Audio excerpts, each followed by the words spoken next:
Now, Jack Wright was a captain in the Merchant Marines, a very debonair type guy. In fact, Captain Jack had left home when he was 14 years old. He lived in Larchmont, New York, and joined the Merchant Marines, and he was a captain of the Merchant Marines by the time he was 25 years old, making really big bucks. And like I said, very debonair, and he married a Ziegfeld Follies showgirl. And they had a whirlwind marriage for 6 months, and she went and threw all of his money after 6 months, and then they got a divorce. So he was wheeling-dealing around New York. In the meanwhile, Mother had moved from Murfeesboro up to New York and took Dot with her. Now, Connie had stayed in Murfreesboro with the Rogers family, and Dot was a Powers model in New York, and was a high fashion model. And their mother was an accountant at Spring Mills Incorporated there in New York. So she and Jackboy, as we called him, Jack Wright, met, and they married.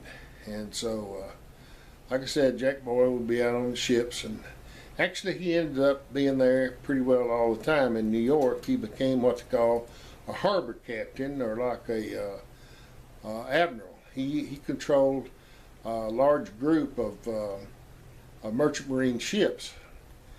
And so then he got up in age a little bit, and somehow he got a wild hair, and he thought he and Mother should move back to Murfreesboro, and he would become a gentleman farmer. So they moved back to Murfreesboro and bought a farm there on Shelbyville Pike out from Murfreesboro, and an old house that was used as a actually used as a hospital in the Civil War. Big old place with a spiral staircase and everything. And he built, had a milking barn built, and electric milkers, and bought some cows, and bought a tractor, and bought everything he thought was going to be a push-button job. Of course, farming is never a push-button job. And he worked at it and worked at it, liked to work himself to death for about 9 months. So I just happened to be there one day. I would go down every summer and spend about a month with Mother and Dot and Connie and Jackboy. And he came in one day, and he had about half a jug of moonshine whiskey left. He was about drunk. He was drunk. And he said, "Beck," said, I'm going to go back to New York.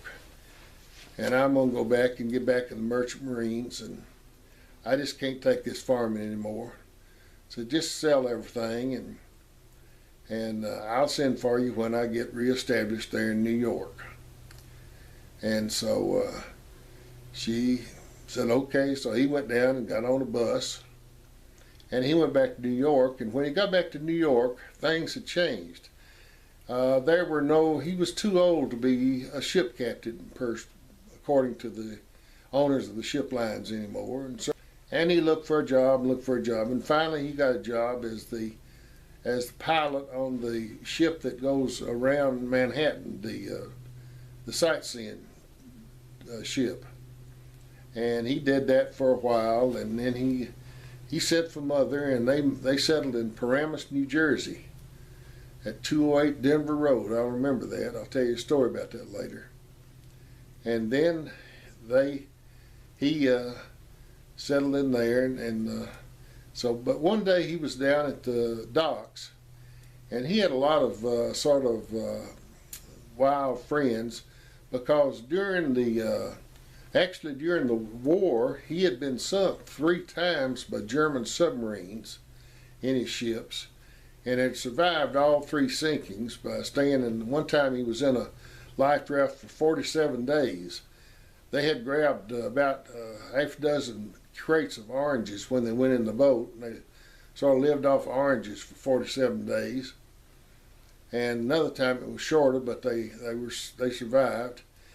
But he was down at the docks, and he had some of these friends, and one of his friends was a fellow by the name of Luciano.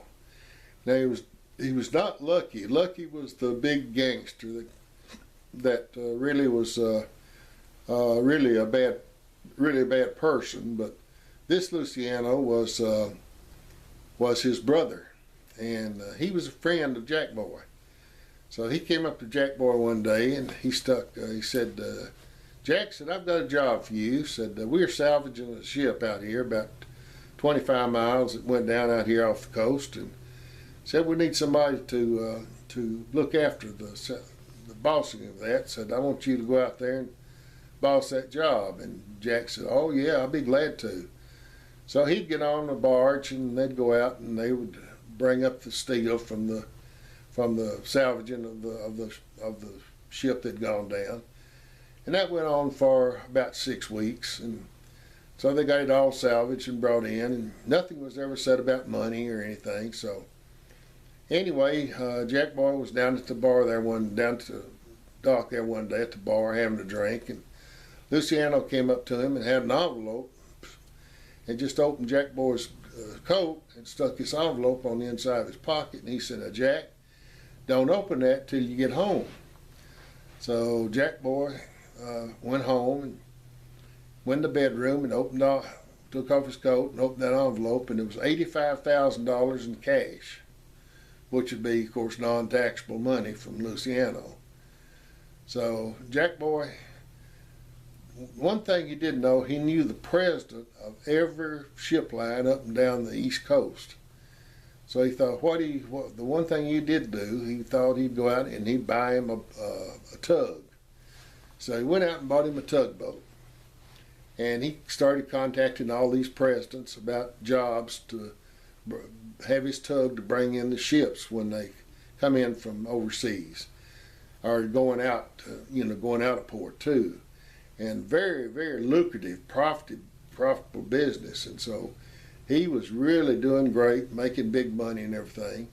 And on a trip down to Philadelphia, it was real foggy, and a ship from France came and ran over his tug and sunk it. And the only thing they ever found of Jackboy was his coat with his false teeth in it. That's how Mother filed for his insurance, was proof of death with his coat with his false teeth in it. His mate, he only had one mate. His mate survived and lived through it. But that was the end of Jackboy. A very exciting guy. I was going to tell you a while ago some of the things he did back in his early life.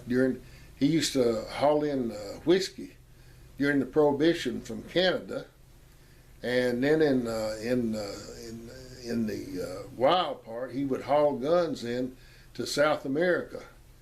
So he was a wild character, and I used to sit and love to hear his stories. He gave me that 20 gauge shotgun, that pump shotgun that I've got. He gave that to me, and I don't know where he got it, but I'll cherish that. He gave that to me years and years ago when I was just a maybe 14 or 15-year-old kid. But that was the story of Jackboy.